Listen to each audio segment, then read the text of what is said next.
Bonjour à tous et bienvenue dans cette nouvelle vidéo dans laquelle je vais vous parler d'un cabinet d'expertise comptable totalement en ligne que j'utilise depuis le début de mon activité d'immobilier, donc en statut LMNP, donc de l'immobilier meublé. Donc tout d'abord, qui sont-ils? Donc JD2M, donc je déclare mon meublé, est le fruit d'une association entre deux spécialistes de la location meublée. D'une part, un acteur majeur du marché locatif parisien, et d'autre part, un cabinet d'expertise comptable spécialisé dans l'immobilier depuis 1962. De la rencontre de ces professionnels est née une ambition, simplifier et fiabiliser la déclaration des revenus de la location meublée au régime réel. Évidemment, on va parler du régime réel, puisque le micro-BIC, abattement de 50%, est très peu avantageux, surtout les premières années, où on a beaucoup de charges déductibles au réel. Donc le forfait, c'est bien de le comparer avec le réel, mais pendant 7 à 8 ans au minimum, le micro-BIC, donc le forfait, est très peu avantageux.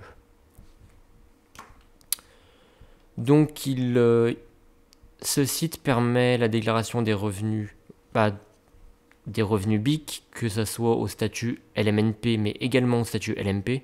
Donc pour l'instant, ça ne me concerne pas, mais ça peut en concerner certains. Ils ont différentes offres. Une offre essentielle à 249 € TTC par liasse fiscale, quel que soit le nombre de logements, ou 117 € TTC par liasse fiscale si vous adhérez à un OGA ou CGA. Une offre intégrale à 549 € par liasse fiscale, plus 100 € par logement supplémentaire, ou si vous adhérez à un OGA, à 217 € TTC. Donc par rapport à un cabinet d'expertise comptable physique, c'est beaucoup moins cher. Dans ma région, et qui est une des régions les moins chères de France, on est plus aux alentours des 500-600 € par bien. Et ensuite, 200-250 € par bien supplémentaire. Bien évidemment, quand vous avez un comptable physique, on vous fait l'éloge des conseils, etc. Mais franchement, JD2M, ils répondent très très rapidement par mail. On peut même les appeler, il n'y a aucun souci là-dessus. Mais c'est sûr qu'on ne peut pas se déplacer non plus en physique. Mais il y a quand même de nombreux avantages. Donc, alors par contre, il manque une colonne. Donc la comptabilité au niveau de la saisie, dans les deux cas, que ce soit l'offre essentielle ou l'offre intégrale, ça sera à vous de le faire. Mais c'est vraiment de la saisie basique, hein. Vous avez juste à mettre des montants et peut-être les libeller des différentes dépenses. C'est pas très compliqué. Ensuite ici, ça sera à vous de le faire, mais c'est pas très compliqué non plus. Et j'ai un tableur Excel qui permet de le faire très facilement. C'est tout ce qui est amortissement. Donc amortissement par rapport à votre bien. Alors par exemple, 8. Si on va dans mon tableur Excel, c'est l'amortissement par composant en fait. Donc vous aurez à le faire que la première année en fait. Donc il y a l'amortissement par rapport à plusieurs catégories. Donc le terrain, le gros œuvre, la façade étanchéité, l'installation générale et technique et l'agencement. Donc tout ça c'est vraiment une partie structurelle. Donc le terrain non amortissable évidemment. Ça c'est la partie c'est la partie structurelle. Et on a la partie qu'on peut appeler non structurelle, qui est plus liée aux travaux et aux meubles, et aux frais de notaire si vous décidez de les amortir. Moi j'ai décidé de les déduire en totalité la première année, mais ça c'est vous qui voyez. Non, c'est pas ici, voilà.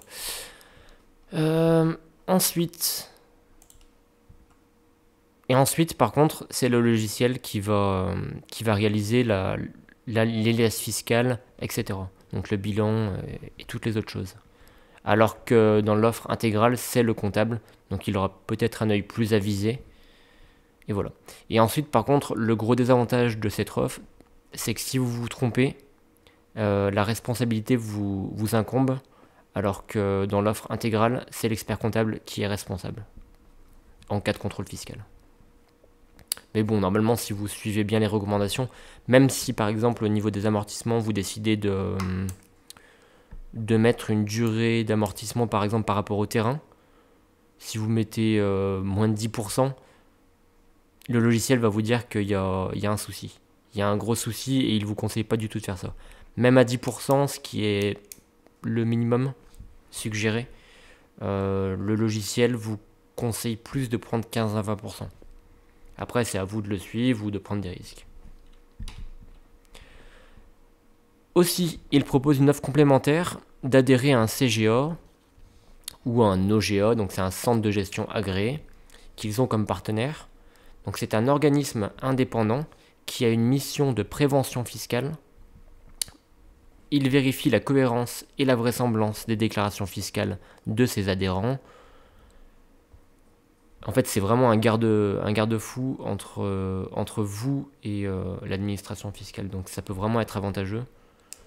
Et en plus, il peut vous aider lors des déclarations. Donc, en adhérant à un OGA, non seulement votre liasse fiscale sera vérifiée, mais vous bénéficierez de 2 autres avantages. Donc ça, c'est des avantages que j'ai déjà parlé lors de la déclaration des revenus BIC. Donc il y a la non-majoration de votre bénéfice imposable de 15%. Donc ça, c'est quelque chose qui ne me concerne pas pour l'instant puisque j'ai seulement 2 années, là ça va être la 3e année d'activité, mais du coup les premières années vous ne payez pas d'impôts puisque vous êtes en déficit, normalement. Si vous gérez bien votre truc, vous êtes en déficit. Ça peut paraître négatif, mais c'est très positif. Donc je suis en déficit, donc je ne paye pas d'impôts. Par contre, si vous êtes en bénéfice imposable, vous aurez 15% de majoration si vous n'optez pas pour un OGA. Et ça, c'est un des avantages principaux qui va être supprimé l'année prochaine. Donc en 2023, pour les revenus 2022, il n'y aura plus cette non-majoration. En fait, il y aura plus de majoration de 15%. C'est une majoration qui diminue de 5% chaque année. Elle était à 20%, elle était même à 25%, il me semble. Elle est passée à 20%, et là elle passe à 15% pour 2022 sur les revenus, en 2023 sur les revenus de 2022. Voilà. Et autre avantage, une réduction d'impôt des 2/3 des frais de comptabilité engagés. Donc ça, c'est une réduction qui a toujours été et qui, pour l'instant, ne va pas être modifiée. Donc très avantageux pour l'instant, surtout cette année-là. L'an prochain, on verra, mais ça risque de moins être avantageux. Le prix de l'adhésion avec Je déclare mon meublé est seulement de 102 € TTC. Et si vous adhérez la première année, vous avez 50 € offerts. Alors qu'en moyenne, le prix de cette adhésion est de 100 € minimum. Mais ça va plus... d'après ce que j'ai vu, c'est plus aux alentours des 180 €, on va dire entre 180 et 250. Et voilà, ça peut aller jusqu'à 350. Comment y adhérer? Donc il y a des conditions temporelles.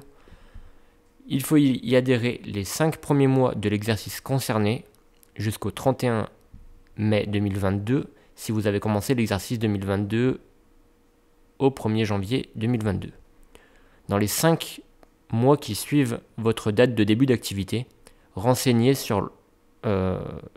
lors de votre immatriculation.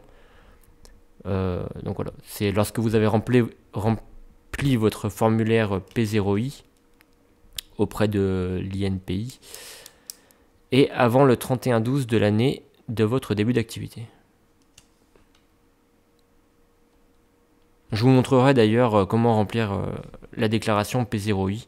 C'est quelque chose de relativement simple, mais c'est vrai qu'il y a beaucoup de personnes qui demandent à leur expert comptable de réaliser cette déclaration, mais tout le monde peut le faire. C'est vraiment quelque chose de très très simple. Et les cabinets comptables se gavent un peu.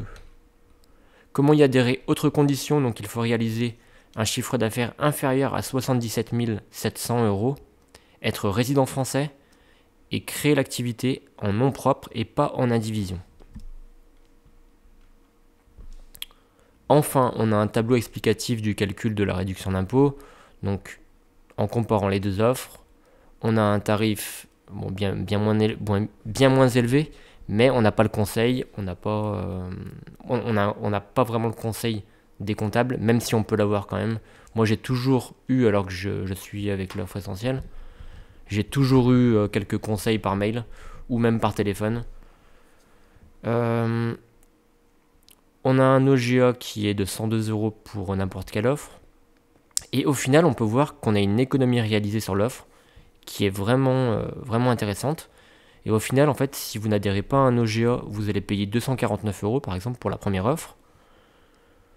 Et si vous adhérez à un OGA, vous allez payer 102 € d'OGA du coup. Mais il y aura une réduction des 2/3 des frais de comptabilité pour le premier tarif de l'offre essentielle. Et du coup, vous allez réaliser une économie de 132 €. Et ce qui va vous faire, en gros, 102 plus 249 moins 132. Donc ça reste avantageux de prendre l'OGA. Voilà, et après c'est le même principe pour l'offre intégrale. Donc, voilà pour la présentation. Ensuite, je vais vous montrer directement, ça sera plus parlant, sur leur site. Donc vous pouvez télécharger les liasses fiscales des années antérieures, les annexes également, avec une aide de déclaration d'impôt, un fichier FEC, donc avec l'intégralité des opérations comptables. Ensuite, au niveau des onglets, on a un onglet activité. Donc là, ça va être le récap de votre déclaration P0I. Donc l'exploitant, le logement, là il n'y a vraiment rien de très intéressant. On peut voir l'adresse, la date d'achat, la date de mise en location, le prix du bien. Ah si, alors là c'est très intéressant. On a les amortissements. Donc comme je vous l'ai dit tout à l'heure, après les catégories peuvent avoir des noms différents, mais ça revient au même.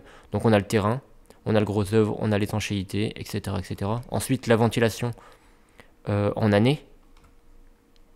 Non, en pourcentage. La valeur au final et la durée. Donc la durée, comme le terrain est non amortissable, la durée est de 0.